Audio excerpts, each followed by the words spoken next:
Voyage des dizaines d'années en arrière. Reconnaissez-vous cette 4L des années 80 ou cette Mustang et cette Volvo de 68? Bijoux de l'exposition. Voilà cette fameuse Fiat de 1934. Il n'y en a eu que 2 de fabriquées. Il y en a une qui roule sur les 2. Au total, près de 1500 véhicules de collection comme celui-ci sont exposés au public. C'est la nostalgie. Une petite nostalgie, une petite Madeleine de Proust, tout le monde en a une. Et on a envie de partager ça. Tout le monde a un petit souvenir avec la voiture d'antan, avec la voiture des parents, des grands-parents, des arrière-grands-parents.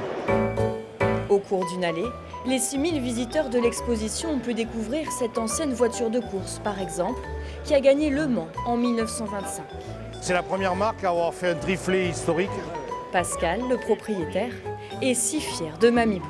C'est son nom.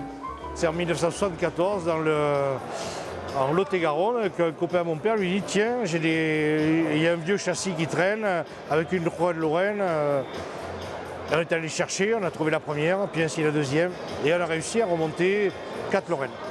Il y a surtout la valeur sentimentale, mais aussi de très belles carrosseries plus récentes, comme cette Lamborghini estimée à 2,5 millions, de quoi charmer le public.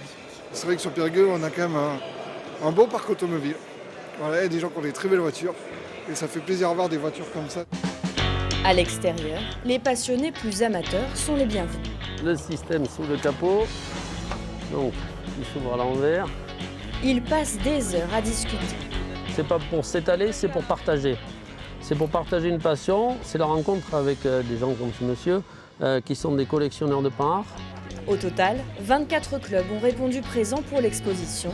Les organisateurs se félicitent d'un événement réussi.